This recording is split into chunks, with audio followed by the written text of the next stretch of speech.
Hi friends, welcome back to Neha Prabhu's cookbook channel. ನನ್ನ ಚಾನಲ್ನಲ್ಲಿ ನಿಮ್ಮೆಲ್ಲರಿಗೂ ಸ್ವಾಗತ. ನಾನು ಇವತ್ತು ಬಂದಿದ್ದೇನೆ ಒಂದು ಹೊಸ ರೆಸಿಪಿಯೊಂದಿಗೆ, ಒಂದು ಹೊಸ ವಿಡಿಯೋದೊಂದಿಗೆ.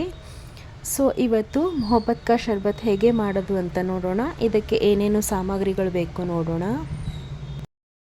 ಮೊಹಬ್ಬತ್ ಶರ್ಬತ್ ಮಾಡೋಕ್ಕೆ ಬೇಕಾದ ಸಾಮಗ್ರಿಗಳು: 1 ಲೀಟ್ರ್ ಹಾಲನ್ನು ತೊಗೊಂಡಿದ್ದೀನಿ, ಒಂದು ಸ್ವಲ್ಪ ಗೋಡಂಬಿನ ಕಟ್ ಮಾಡಿ ತೊಗೊಂಡಿದ್ದೀನಿ, ಒಂದು ಸ್ವಲ್ಪ ಸಕ್ಕರೆನ ತೊಗೊಂಡಿದ್ದೀನಿ.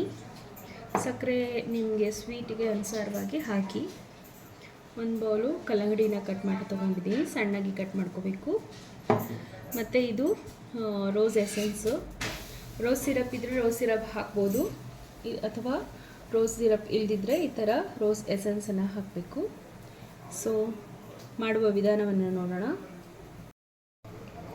ಮೊದಲು ಹಾಲನ್ನ ಚೆನ್ನಾಗಿ ಕಾಯಿಸ್ಬಿಟ್ಟು ತಣ್ಣಗೆ ಮಾಡಿ ಫ್ರಿಜ್ನಲ್ಲಿ ಇಟ್ಕೋಬೇಕು ಒಂದು ಹಾಫ್ ಆನ್ ಅವರು.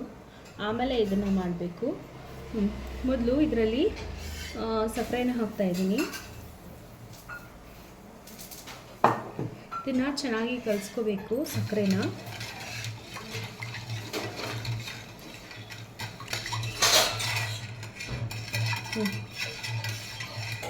ಇವಾಗ ಇದರಲ್ಲಿ ನಾನು ರೋಸ್ ಎಸೆನ್ಸ್ನ ಹಾಕ್ತಾಯಿದ್ದೀನಿ. ರೋಸ್ ಸಿರಪ್ ಹಾಕೋರಿದ್ರೆ ಸ್ವಲ್ಪ ಸಕ್ಕರೆನ ಕಡಿಮೆ ಹಾಕಿ.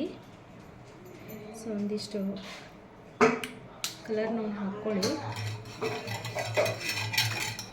ನೋಡಿ. ಸೊ ನಾನು ಇನ್ನೊಂದು ಸ್ವಲ್ಪ ಹಾಕ್ತಾಯಿದ್ದೀನಿ. ಇವಾಗ ಇದಕ್ಕೆ ಗೋಡಂಬಿನ ಹಾಕ್ತಾಯಿದ್ದೀನಿ, ಒಂದು ಸ್ವಲ್ಪ ಗಾರ್ನಿಷಿಂಗ್ ಇಡ್ತೀನಿ. ಈ ಕಟ್ ಮಾಡಿರೋ ಕಲ್ಲಂಗಡಿನ ಹಾಕ್ತಾಯಿದ್ದೀನಿ. ಇದನ್ನು ಚೆನ್ನಾಗಿ ಮಿಕ್ಸ್ ಮಾಡ್ಕೊಳ್ಳಿ. ಪೂರ ಸಕ್ಕರೆ ಕರಗೋ ತನಕ ಚೆನ್ನಾಗಿ ಮಿಕ್ಸ್ ಮಾಡಿಕೊಂಡು ಇದನ್ನು ತಣ್ಣಗೆ ಫ್ರಿಜ್ನಲ್ಲಿ ಇಟ್ಬಿಟ್ಟು ಸರ್ವ್ ಮಾಡ್ಬೋದು.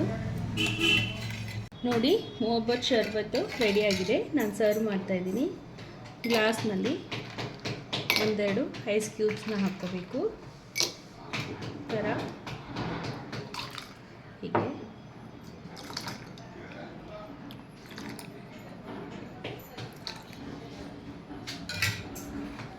ಒಂದು ಸ್ವಲ್ಪ ಗೋಡಂಬಿನ ಗಾರ್ನಿಷ್ ಮಾಡ್ತಾಯಿದ್ದೀನಿ.